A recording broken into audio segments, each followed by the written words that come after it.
بسم اللہ الرحمن الرحیم۔ السلام علیکم dear students of first year. جی بچے، کل ہم نے مکمل کی تھی اپنی شاعری میں نعت کے بعد ہماری اگلی نظم آپ کے اسمارٹ سلیبس کے مطابق جو ہے وہ ہے میر انیس کی میدان کربلا میں صبح کا منظر۔ جیسے کہ میدان کربلا کا یہاں پہ ذکر ہو رہا ہے، اس میں صبح کا منظر، اور اس پر بات ہم کرتے ہیں۔ اس سے پہلے ہم دیکھ لیتے ہیں میر انیس کو کہ میر انیس کون ہیں۔ میر انیس کی جب ہم بات کرتے ہیں تو میر انیس بنیادی طور پر مرثیہ نگار ہیں، مرثیہ گو شاعر ہیں، اور آپ مرثیہ نگاری میں اتنی بہترین شاعری کرتے ہیں، آپ کا مقام و مرتبہ ایسا ہے کہ کوئی بھی شاعر آپ کے برابر کا نہیں ہے۔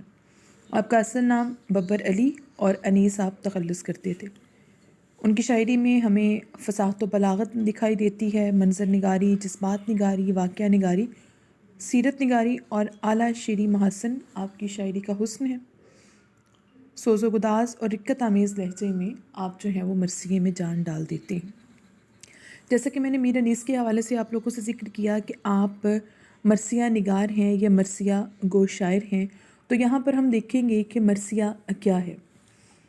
جیسے کہ ہم نظم پڑھ رہے ہیں، اور نظم پڑھاتے ہوئے میں نے آپ سے کہا تھا کہ نظم جو ہے وہ اصناف شاعری کی ایک قسم ہے۔ بالکل اسی طرح نظم میں اصناف شاعری میں ایک اور قسم ہمارے پاس آتی ہے جس کو ہم مرثیہ کہتے ہیں۔ یہ آپ کے سامنے ایک جو سلائیڈ کھلی ہے، اس میں مرثیہ آپ دیکھیں گے کہ مرثیہ کی تعریف: رثہ عربی لفظ ہے جس کے معنی ہے میت پر رونا، یعنی مرثیہ عربی لفظ رثہ سے نکلا ہے اور جس کا مطلب ہوتا ہے مردے کو رونا۔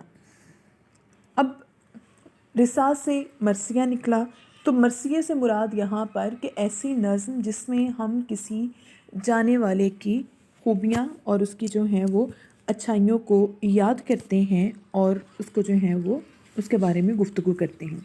لیکن جب ہم بطور خاص مرثیے کو دیکھتے ہیں تو مرثیہ ایسی نظم ہوتی ہے جس میں رسائی وصف ہو، یعنی جس میں کسی دنیا سے جانے والے کو یاد کیا جاتا ہو، لیکن اس میں خصوصی طور پر جو اشخاص ہوں یا جو کردار ہوں ان کا تعلق جو ہے وہ میدان کربلا سے ہو۔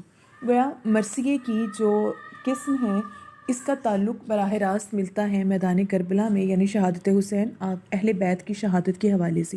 تو مرثیہ ایسی نظم جس میں اہل بیت کی شہادت اور آپ کی ساری جد و جہد کو بیان کیا جاتا ہے اور آپ کی شہادت کے واقعات کو بیان کیا جاتا ہے، تو اس کو مرثیہ کہتے ہیں۔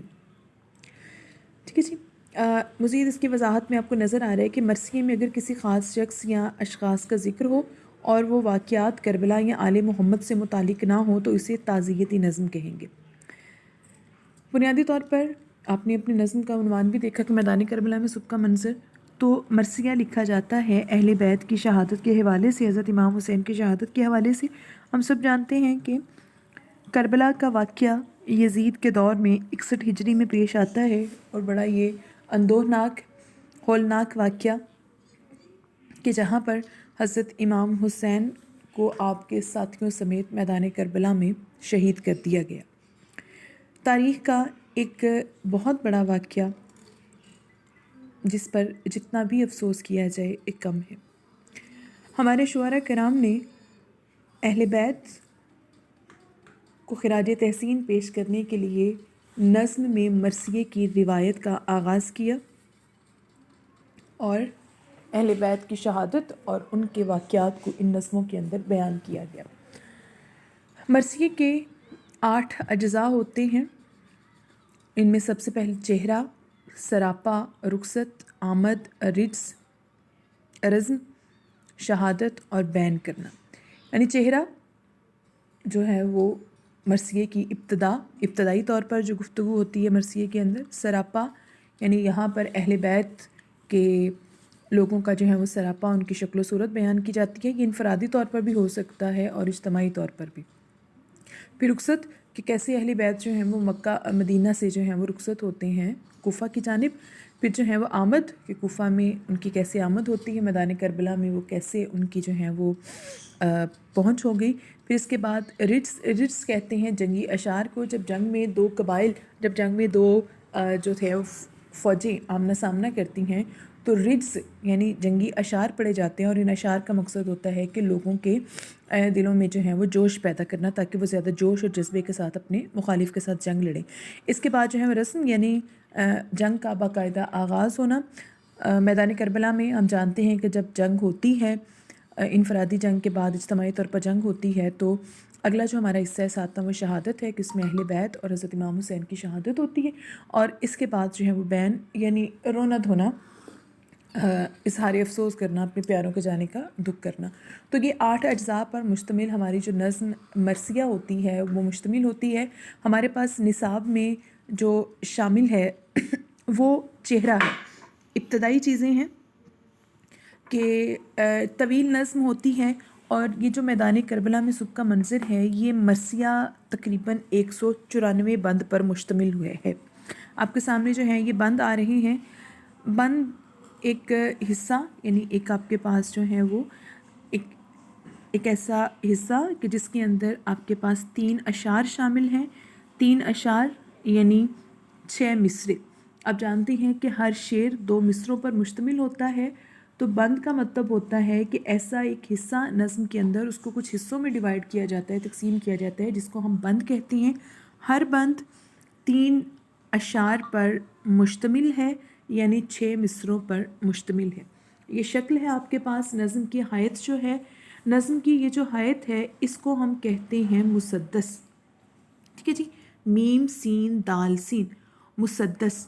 نظم کی جو شکل ہے، مسدس کا معنی ہوتا ہے 6، یعنی نظم کی جو حیت ہے، نظم کی جو شکل ہے وہ یہ ہے کہ یہ 6 مصروں پر مشتمل ہے۔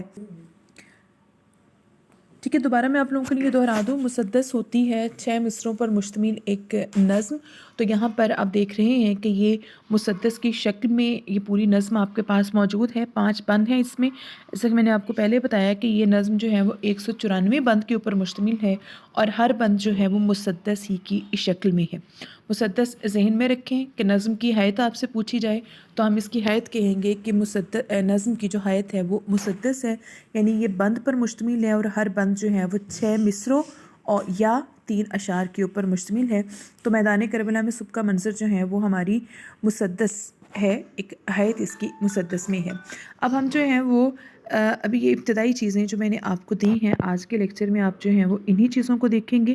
مرثیے کے حوالے سے آپ دیکھیں گے، میر انیس کا ابتدائی تعارف جو ہے وہ تھوڑا میں نے آپ کو دیا، آپ اس کے حوالے سے دیکھیں گے، اور انشاءاللہ جو ہے وہ ہم اپنے اگلے لیکچر میں آپ کو جو ہے وہ نظم کی تشریح کے حوالے سے اور ان چیزوں کو جو ہے وہ آپ کے ساتھ جو ہے وہ ڈسکس کروں گی۔ ٹھیک ہے بیٹا، السلام علیکم۔